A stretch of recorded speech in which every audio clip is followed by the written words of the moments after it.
Hello everyone, this is RD and welcome to RD classes.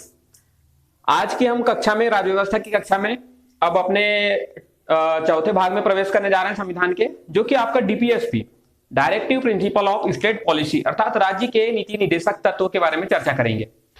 राज्य के नीति निदेशक तत्व क्या होते हैं या उनका आवश्यकता क्यों पड़ा, उनके सिद्धांत क्या है, कौन कौन से नए डीपीएसपी जोड़े गए, इन सभी के बारे में इस कक्षा में हम यहाँ पे चर्चा करेंगे। तो डीपीएसपी जैसे कि मैंने बताया राज्य के नीति निदेशक तत्व है। नीति निदेशक तत्व अर्थात निर्देश देने वाले। नीति निदेशक तत्व क्या होते हैं? निर्देश देने वाले। निर्देश किस प्रकार से कि आप इस प्रकार से भी कार्य कर सकते हैं। मान लीजिए कोई व्यक्ति एक कार्य को कर रहा है, ठीक है, वह कार्य को कर रहा है किस प्रकार से, थोड़ा रफ दिमाग से, कि मतलब उसको एकदम अचानक ऐसे कार्य करने लग गया, मिट्टी फेंकना है, मिट्टी फेंकना शुरू कर दिया। उसमें एक ऑप्शन ये भी हो सकता है कि आप कुछ मैकेनिकली यूज कीजिए और मैकेनिकली यूज करके उसको मैनुअल न करते हुए अर्थात व्यक्ति के द्वारा न करते हुए मशीन से कीजिए, तो आपको समय भी कम लगेगा और आपके कार्य भी अच्छे होंगे। ये होते हैं निर्देश की इस प्रकार से किया जा सकता है। तो वैसे ही डीपीएसपी सरकार को निर्देश देते हैं कि आप इस प्रकार से कार्य कीजिए कि यह समाज कल्याण में भी आपको साथ देगा। ठीक है, यह होता है नीति निदेशक तत्व। अब हम डीपीएसपी में आवश्यकता क्यों पड़ी देख लेते हैं, क्योंकि डीपीएसपी इसके अलावा मूलाधिकार है, ठीक है, मूलाधिकार के अलावा भी बहुत सारी चीजें हैं संविधान में, लेकिन डीपीएसपी की जरूरत क्यों पड़ी, जिसको हमें संविधान में स्थान देना पड़ा। तो आवश्यकता क्यों पड़ी? क्योंकि यह शासन का मूलभूत आधार है। शासन का मूलभूत आधार मतलब कि ऐसी कुछ चीजें इसमें जोड़ी गई है जो कि समाज कल्याण के लिए परम आवश्यक है, उसको आगे चल के इसको कहीं ना कहीं पे इंप्लीमेंट करना बहुत जरूरी है, इसीलिए यह शासन का मूलभूत आधार है। दूसरा है कि न्यायालय विधायकों के लिए उपयोगी, जैसे कि विधायिका कानून बनाती है, जैसे कि विधायिका ने संसद के दो सदन है, पता है, लोकसभा और राज्यसभा। लोकसभा और राज्यसभा मिलके कानून बनाती है, पूरे भारत क्षेत्र के लिए कानून बनाती है। तो वहां पर यह नीति निदेशक तत्व को देखकर ही इस प्रकार से कानून बना सकती है कि सरकार इस प्रकार से कार्य करे कि जनता को इसमें लाभ हो। ठीक है, तो इसीलिए नीति निदेशक तत्व रखे गए हैं कि वह विधायिका और न्यायालयों को भी कभी कभी वह मतलब सहायता करती है। न्यायालय भी एक बार देख सकता है कि किस प्रकार से नीति निदेशक तत्व के द्वारा समाज कल्याण का कार्य किया जा सकता है, इसीलिए भी। नेक्स्ट आता है मूलाधिकारों के पूरक है। मूलाधिकार के पूरक, जिस प्रकार से मूलाधिकार है आपके कि आपको कुछ कुछ अधिकार दिए हुए हैं, उसी प्रकार नीति निदेशक तत्वों में भी कुछ ऐसे अधिकार रखे हुए हैं। जैसे कि एक आता है आपका समान, मतलब कि जो होती है वो होती है शादी का जो भी नियम कानून है तो सभी धर्मों के लिए समान, यह भी आपका एक नीति निदेशक तत्व आता है। वर्तमान में यह लागू तो नहीं हो पाया है, ठीक है, परंतु फिर भी यह नीति निदेशक तत्व में रखा गया कि आप ये कीजिए ताकि जो भी जितनी भी विविधताएं हैं वो आपके एक ही कानून के अंतर्गत आ जाए। इस प्रकार से यह जो है मूलाधिकारों के पूरक के रूप में भी कार्य करता है। राज्य को प्रेरणा देता है कि आप समाज कल्याण के लिए इस प्रकार से कार्य कीजिए ताकि यह जो है जो भी आपका नियम है, कोई भी कानून है, वह समाज के लिए उपयोगी सिद्ध हो।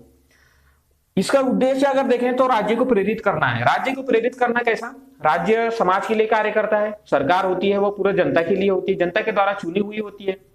तो उसका मुख्य उद्देश्य क्या होता है?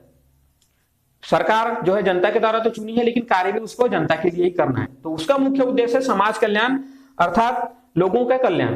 तो राज्य को नीति निदेशक तत्व यह निर्देश देते हैं, उसको प्रेरित करते हैं कि आप जनता के कल्याण के लिए ऐसे कार्य कीजिए। ठीक है, जैसे कि सरकार अगर कोई कानून बना रही है तो वो नीति निदेशक तत्व को भी एक बार पलट के देख लेगी कि भाई इसके से कहीं इससे विरोध तो नहीं हो रहा है, क्योंकि समाज कल्याण का ही पूरा चैप्टर रखा हुआ है नीति निदेशक तत्व में कि समाज को किस प्रकार से आप उसका कल्याण कर सकते हैं। नेक्स्ट आता है अब इसके मूल सिद्धांत। डीपीएसपी के मूल सिद्धांत क्या है? ठीक है, किसी भी कार्य को करने का एक उद्देश्य होता है, दूसरा उसका सिद्धांत होता है कि किस प्रकार से कार्य करना है। तो यहां पर सिद्धांत है कि न्यायालय लागू नहीं कर सकता।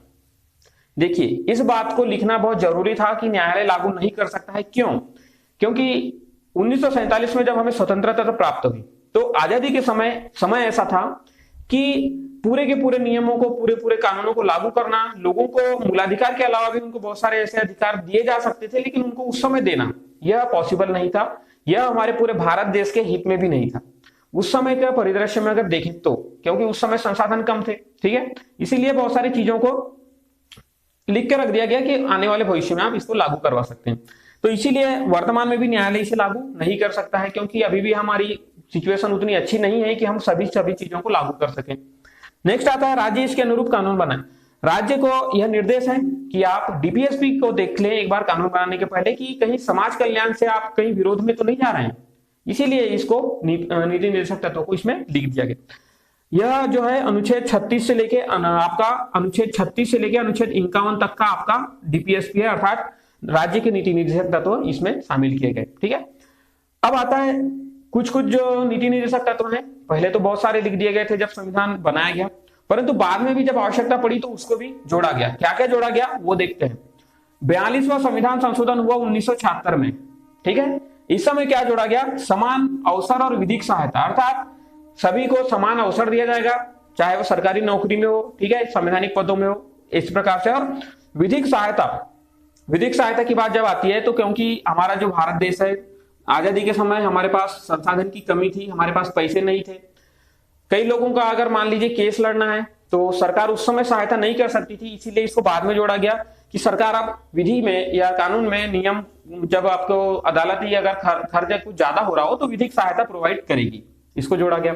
पर्यावरण संरक्षण को जोड़ा गया। पर्यावरण संरक्षण, आजादी के समय हमें बहुत सारी आवश्यकताएं थी, हमको डैम भी बनाना था, हमको रोड भी बनाना था, ठीक है, हमको कृषि भूमि के लिए जंगल को साफ भी करना था, तो उस समय पर्यावरण को उतना महत्व नहीं दिया गया। परंतु बाद में हमें यह आभास हुआ कि अगर पर्यावरण को साथ लेकर नहीं चलेंगे तो ये हमारे डैम, रोड, ये पुल किसी काम के नहीं रह जाएंगे। जब पर्यावरण ही समाप्त हो जाएगा तो न हम रह पाएंगे, ना ये पुल किसी काम करेगा, ना डैम किसी काम करेगा। तो इसलिए बाद में 1976 में जोड़ा गया इसको कि आप पर्यावरण का संरक्षण कीजिए।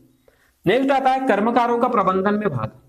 देखिए, आप किसी जगह मान लीजिए ए व्यक्ति है, यह बी व्यक्ति के अंडर में कार्य कर रहा है, परंतु अगर यह मानता है कि मैं इसका कर्म मतलब प्रबंधन में भी साथ दूं तो वो दे सकता है। ठीक है, तो इस कारण से इसको भी 1976 में जोड़ दिया गया। शोषण से बच्चों का संरक्षण जोड़ा गया, ताकि क्योंकि बहुत सारी ऐसी सामने बात आई कि बच्चों को भी जो है कहना चाहिए हानिजनक कार्य में लगाए जा रहे हैं, कहीं खान में लगा दिया, ठीक है, कहीं फैक्ट्री में लगा दिया, तो ऐसी जगहों पे बच्चों को न लगाया जाए, इसलिए यह आया कि शोषण से बच्चों का संरक्षण किया जाए। इस प्रकार से यह 42वां संविधान संशोधन 1976 में जोड़ा गया।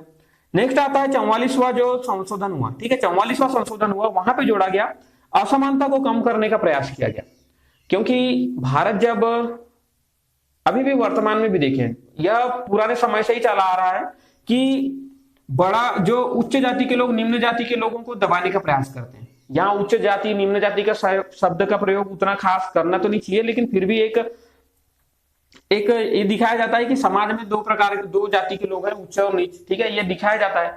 तो यहाँ पर ये होता है कि उच्च जाति के जो वर्ग हैं वह निम्न जाति के लोगों को दबाने का प्रयास कर रहे हैं।